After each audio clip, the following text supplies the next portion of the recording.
The story of Quentin Beck in the recent film Spider-Man: Far From Home reminded me of an obscure historical figure, the Reverend Lucius Cartwright.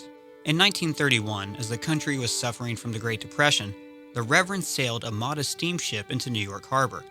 After docking, he announced that he discovered an island off the coast of South America that was rich with gold and fertile farmland. He appealed to the most destitute of people, saying, "I am a man of God, and I cannot keep these riches for myself." He vowed to take as many men and families as the ship could carry to begin a new paradise, a world away. He only asked that the attendees be God-fearing Christians and bring nothing but clothing and their Bibles. At the time, the Dust Bowl had driven refugees from the Midwest into the cities, so the Reverend had no trouble filling his ship with the faithful. So many volunteered, in fact, that a lottery was held to determine who could sail to this new paradise. On August 19th, the ship departed and was never heard from again. No one knows if the ship wrecked, reached the island, or if there was ever an island at all. To this day, we don't know if Reverend Cartwright was a murderer, a hoaxer, or a hero who lifted hundreds out of poverty. We do know that hundreds of people followed this stranger into the Atlantic Ocean because they wanted to believe.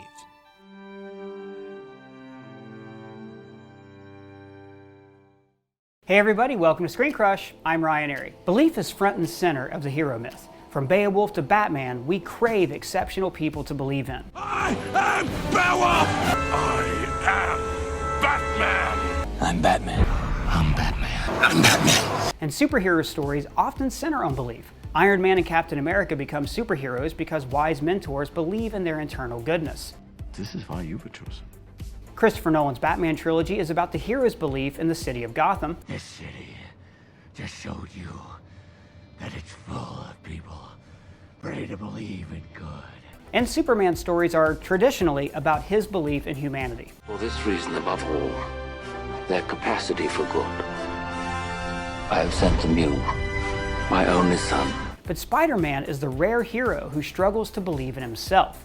This is the internal conflict at the core of both Spider-Man 2 and Spider-Man: Far From Home. In each movie, Peter walks away from being Spider-Man so he can live a more normal life. Far From Home takes this a step further since it's part of a larger cinematic universe. For Peter to come around, he doesn't just need to believe that he can be a superhero, he has to become the superhero, a replacement for Iron Man, both in the MCU and at the box office. That's a lot of pressure for a 16-year-old kid. In each movie, an older mentor figure talks to Peter about belief. I believe there's a hero in all of us. I don't think Tony would have done what he did if he didn't know that you were going to be here after he was gone. Afterwards, he has the self-confidence to rally and defeat the villain. But Far From Home presents a new kind of story where belief is the enemy. To believe in something requires hope, and hope requires optimism. Quentin Beck twists this optimism into something dark. In Far From Home, the world is vulnerable to a charlatan like Mysterio. When he praises his writer for coming up with the multiverse story, he says, because that's the kind of crap people will believe right now. And as he's dying, he says, people need to believe. Nowadays, they'll believe anything. You see deception all through the film. There's big reveals like the Skrulls, and even little moments like Flash scamming drinks on the plane because he blipped and technically isn't 21 yet. Think back to 2008. When flying armor was the weirdest thing in the MCU. The soldiers in this Jeep would have had a hard time believing in a multiverse.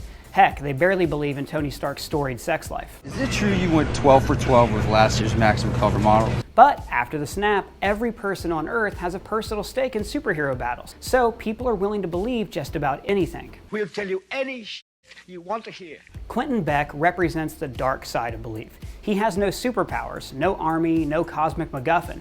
But he has you. His powers are given to him by the people. And that way, he's very much like a politician. Beck says, people will see what I want them to see. Just as Hitler once famously said, the bigger the lie, the more likely people are to believe it. What allows Beck to take power is cognitive dissonance. Basically, this means that people are more likely to believe facts that already support their existing biases. So, if people want the heroes to return and suddenly a hero shows up who looks like Iron Man, Thor, and Doctor Strange rolled into one, they will assume that this person is a good guy. In Harry Potter and the Order of the Phoenix, the Ministry of Magic, led by Cornelius Fudge, refuses to believe that Voldemort is alive. He's not back. The story's main conflict isn't against the Dark Lord, it's against the cognitive dissonance of the wizarding world. Fudge isn't in his right mind. He's been twisted and warped by fear. People turn on Spider-Man in the end credits scene in part because of video evidence, but also because it's a way to cope with the loss of yet another hero, Mysterio. So if Mysterio only died, then people would feel sad and kind of helpless. But if someone, like Spider-Man, were responsible for his death, that gives people someone to blame.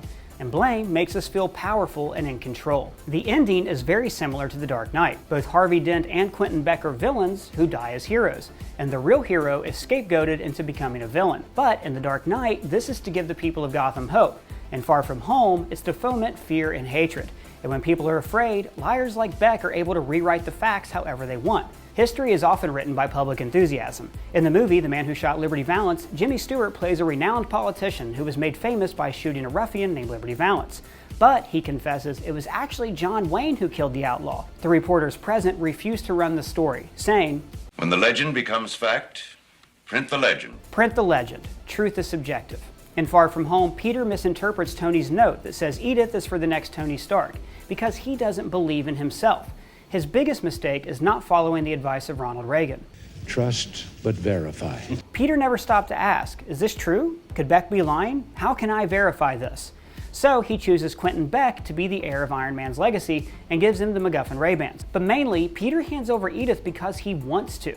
He's seeking justification for avoiding responsibility. In our own lives, regarding real-world politics, some people tend to believe just hardcore on their side without doing much research. And obviously, I'm not talking about you. You're intelligent and diligent and above average, or else you wouldn't be watching Screen Crush. But a lot of the country only watches one-sided news, and Facebook's algorithm has essentially created two kinds of news on social media, red and blue. Like Peter handing over Edith, it's easier to hand responsibility off to the media or politicians, or we just believe something because it seems like it could be true. For instance, everything I said at the beginning of this video about Reverend Cartwright was a lie. Some of you probably didn't believe it, but I bet a lot of you did. I found some photos on the internet and some old videos. We had our interns Photoshop some newspaper clippings, and maybe you believe me. Maybe you believe me because I spoke in a slow, kind of nerd writer NPR voice, or you were fooled by the Ken Burns style of the presentation. But if you believe me, it's most likely because you trusted me, or you wanted to believe. The real lesson that Peter Parker and all of us should take away from Far From Home is simple. Just because you believe something doesn't make it true. I don't know, what did you guys think about Far From Home's message? Let me know in the comments below. And if it's your first time here, please subscribe. For Screen Crush, I'm Ryan Airy.